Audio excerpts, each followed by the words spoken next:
Welcome everyone! Today we will be talking about the October event, so let's start.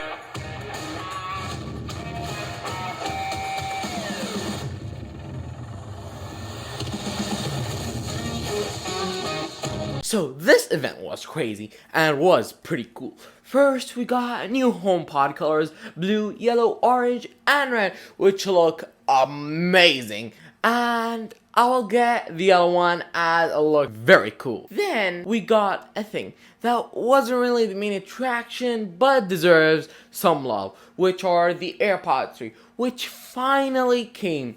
We had leaks about them and the whole spec and design for around a year now. So the design was ready around a year ago. That raises the question, why did they take this much time to finally unveil it? But it's good that we still got it. And we did get them with the same design and specifications that we were expecting. And actually, it has the same Force Touch sensor that comes with the AirPods Pro, which is a very nice touch. And the design is better and is made in a way where it will be able to adapt to everyone. And the case got smaller and it got better battery life, with the AirPods averaging around 6 hours of battery life for each earbud. We also got spatial audio for AirPods 3, which is also a very nice bonus, but it does come with a price increase, which is now it is $180, which actually there are now a lot of price hikes for most of the stuff that we got in this event, even with the MacBook Pros, which we're gonna talk about later. So stick around and subscribe to the Agent Review to see all about them. And I have a big surprise about the MacBook Pros,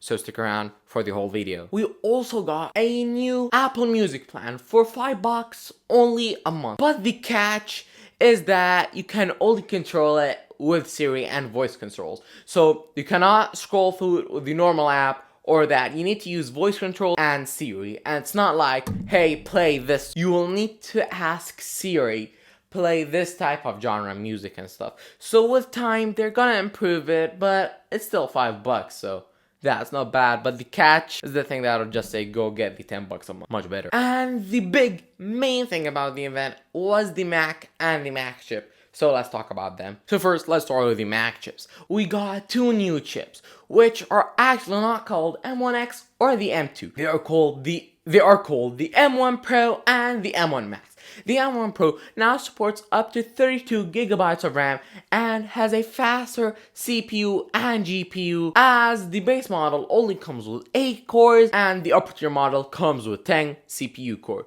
But for the GPU, it has 16 core with now much faster performance than last year's M1 chip. And actually it goes up to 400 gigabytes per second of speed, which is actually also very cool to see.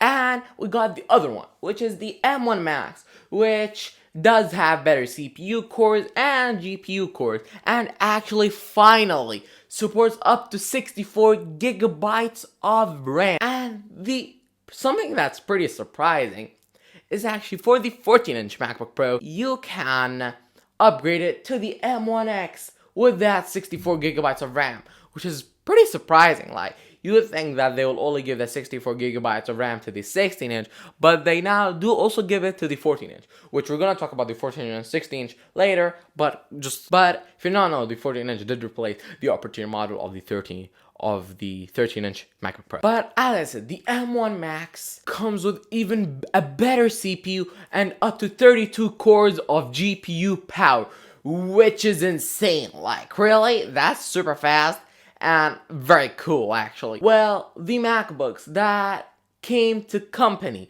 these two new chips are actually only two Macs and they're MacBook Pros, as you may have known.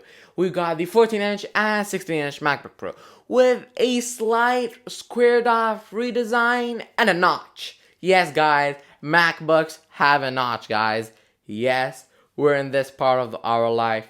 MacBooks have a notch, but the good thing is you can use dark mode to like even it out so you don't see the notch. But why would you put a notch? Like, it does not really make sense. Like, I know that it's much better than having a bezel, but just do it as the iPad Air 4 or the iPad Mini 6 or even the iPad Pro. Like, you're paying like much more than a normal even iPad mini 6, which is like $500. You're paying over $1,500 for a computer with a notch. Like, at least soften it out the same as the iPads or something like that. But aside from that, we did get new ports, which we were expecting, but there was no USB port. Also with the new ports, we did get MagSafe back, which is actually a very big improvement, but the good thing is you can still charge from even USB Type-C ports if you really need to. The new ports that we got were HDMI and SD card slot, which are pretty nice. And with the new M1 Pro and M1 Max, we did get another Thunderbolt controller. So now we have 3 Thunderbolt for Type-C ports with the SD and HDMI, which is actually very... And with the M1 Pro and M1 Max, you can hook up to 2 or 3 Pro Display XDRs, which are 6K displays and a 4K TV with the HDMI. And now the displays are much brighter and bigger. We also got, as I said, the 14-inch display, which replaced the 13.3-inch upper tier model. We still get the old MacBook Pro base model will be M1 chip, then we have this new one. And also the 16-inch is now, instead of a 15.9-inch, it is now a 16.3-inch display, which is actually very cool, and they got much brighter. And the displays have something very cool, which I'm sure lots of you will be excited for. We did get also new studio mics, which were like the 16-inch and even improved to help you with video calls and stuff. But talking about stuff that could help you with video call, that we finally got a 1080p webcam, finally on a Mac. I was very excited to find out that we got 1080p on this MacBook, as this should have been done years ago. But it's good that they finally give it to us, but with the cost of a notch, which I know people wouldn't mind and would mind.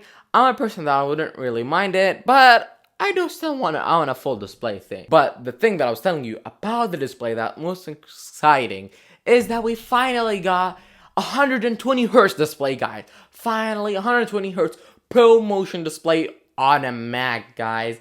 On a Mac, which you can do lots of cool stuff on it, and I'm very excited to use that ProMotion display technology with these new MacBooks, which I did pre-order, and they're gonna come next week to next 2 weeks, so expect reviews about them coming soon and everything. And actually, another thing that we got for the 14-inch and 16-inch MacBook Pros are that we got a new keyboard design, which is the same keyboard design as the iMac and the normal Apple Magic Keyboard that you can buy for your Mac or your iPad, which is not really bad and you will get used to it, but that's really all about the keyboard. And you might have seen that in this video I'm wearing this shirt, which is actually our merch, which is on streamelements.com. So the URL is merch.streamelements.com/8thGenReview, which we've got this t-shirt. Of course, they're all in different colors. We got mugs, hoodies, zip-up hoodies, 8th Gen Gamer stuff, which is about my other channel, and actually the new blue 8th Gen Gamer logo is very cool. I showed them to all my friends, and they really liked it. And this. They're, of course, all in different colors. I've got the yellow one here. We have red, blue, white, and everything. We also have mugs and actually mouse pads. And not only normal mouse pads, we've got mouse pads that says, Tech Man, I am the best gamer, I'm the coolest, with lots of different kinds and designs. So guys, check out the link down in the description below, which